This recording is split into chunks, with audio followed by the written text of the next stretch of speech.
Hi, my name is Dillet, and I want to share my love of cross stitch with you. So I'm going to share the Cross Stitcher magazine with you. I'm going to show you 2 issues and just a couple of projects in each issue. My oldest issue of the Cross Stitcher is from 2003, and the newest issue that I have is from 2008. When I had a gift subscription to the cross stitcher that a family member gave me because they knew that I liked cross stitch and that I liked the Cross Stitcher magazine. They wouldn't have known which magazine to get if I had not told them the ones that I liked the best. So, let me first show you.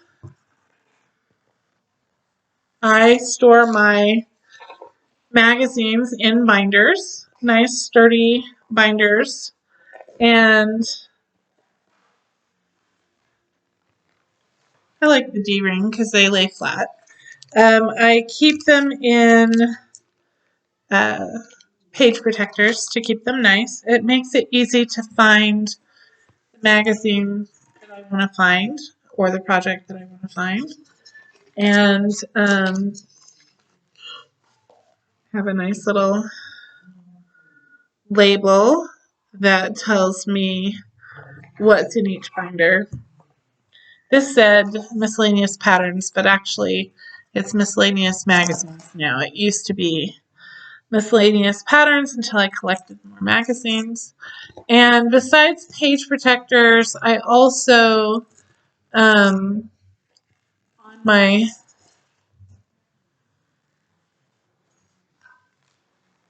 I put post-it notes that list the projects in the magazine that I most want to stitch and the page numbers that they're on. And that has proved useful for me to look at them. I have not really stitched a lot of patterns. I like to collect magazines. I don't know that I will stitch very many of these projects, but I sure enjoy looking at them. So we'll start with our April 2003 issue of the Cross Stitcher. This magazine has a lot of projects in it, and I like most of them, I would say, including the one on the front, which is actually kind of a small design when you stitch it. So I'm just going to show you a couple of things that I like about the Cross Stitcher magazine besides the patterns.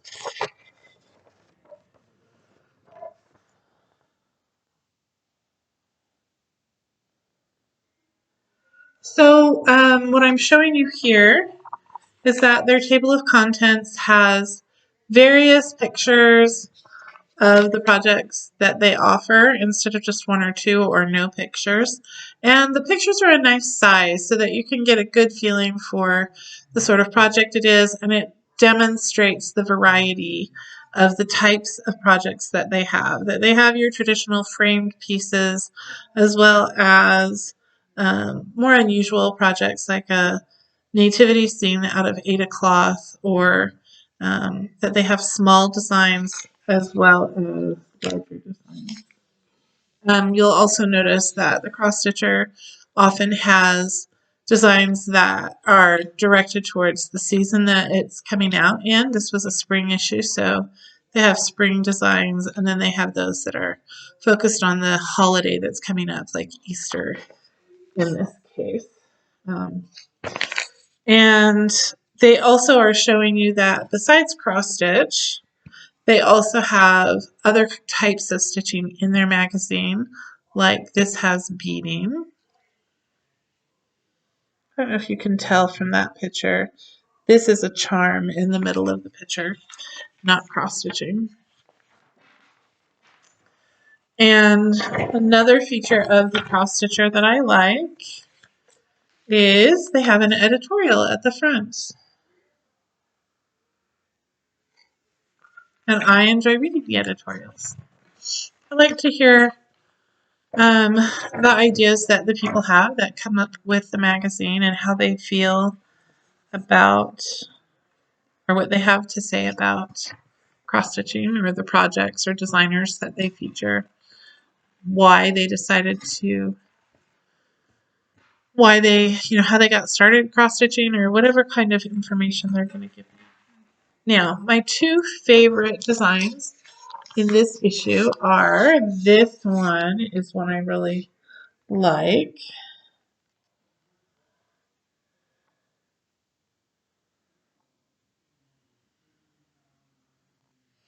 This one is called Dragonfly Fantasy Sampler. And again, this is the one that you saw in the table of contents, that this is a charm. I don't know if you can tell. But that's not a cross stitch. That's no kind of stitching other than just attaching the charm. And then it has, these are all beads as well.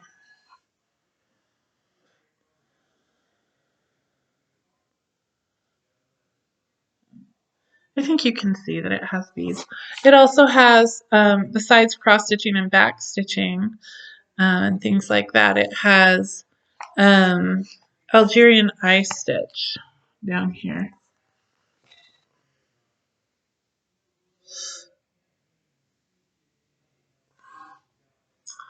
And their patterns in the cross stitcher are in black and white.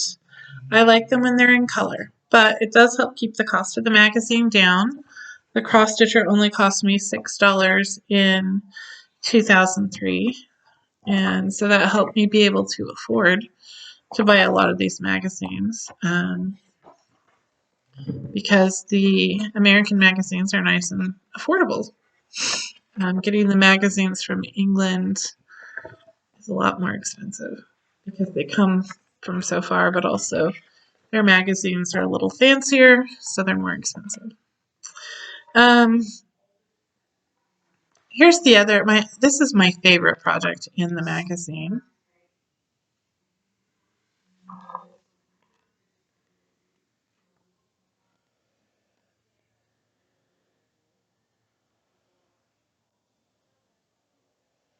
You should be able to see from that it is a beaded project with some cross stitching, but actually a lot of it is the beading.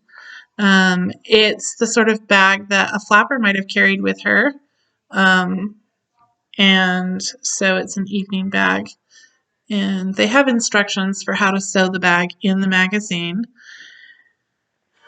And a disadvantage of buying a magazine in 2003 and not stitching the project for 20 years is you might have trouble finding the charms or the beads if the company goes out of business or they become difficult to find or obtain.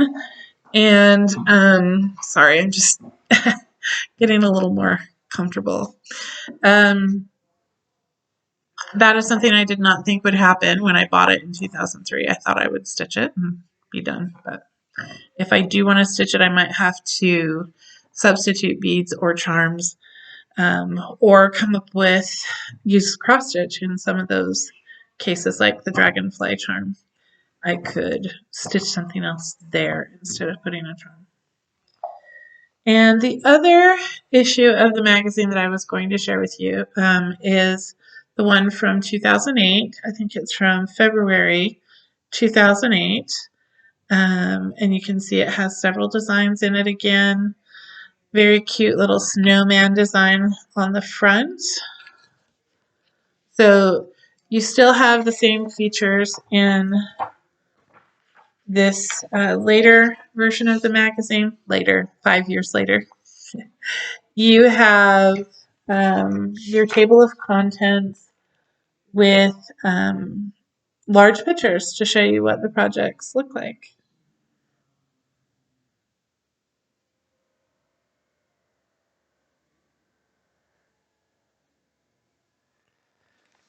I showed you the trees because that was the one I liked that they have pictured. So if I were to just go off of the pictures that they have, I might not choose to buy the magazine, but the cover picture was really good.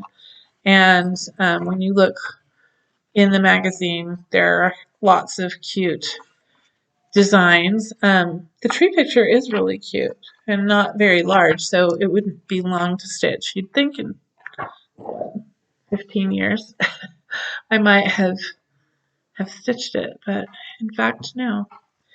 Um, so let me show you, although I like several designs in here, let me show you the two that I like the best.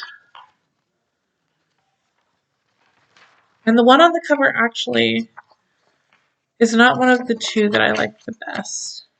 I do like it though, a lot. This is probably my favorite. I love this.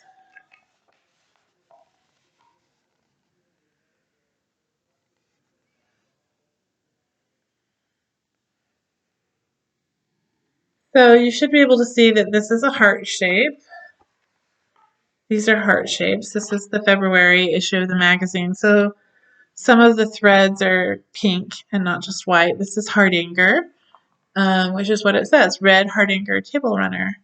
And I just think it's really pretty. So if you've never, I've never tried Hardanger. So when I say if you've never, I also have never done Hardanger. You just need a really good sharp pair of embroidery scissors to be able to do the cutaway work, I believe. And then thread. And Hardanger a lot of times is all in just one color thread. And yeah. This is the other project in here that I just think is really interesting and cute, and I really like it.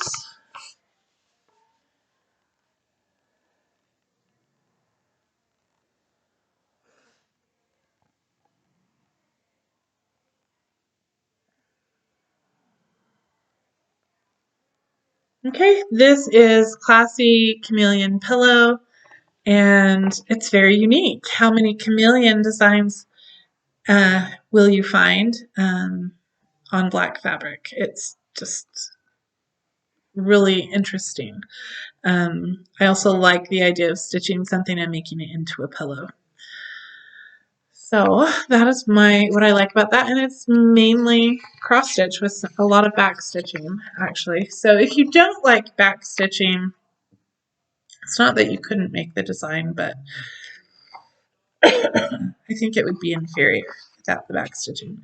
But I'm someone who is in favor of back stitching. Look at that. The lady's last name, the designer's last name is Lockhart.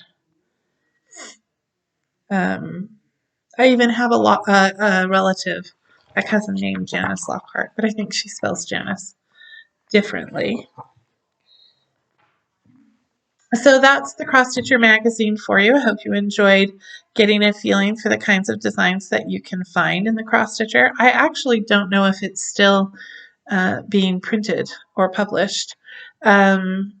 And so give me comments in the comment section below. I would love to read your comments about the Cross Stitcher, any projects that you may have done or received from the Cross Stitcher, or any of the magazines that you have from them, any information or insights that you have either into the Cross Stitcher or the designers who are featured in the Cross Stitcher. If you like to collect magazines or use magazines for your design ideas, if you have any other comments about cross stitching, I would love to hear it. Thank you.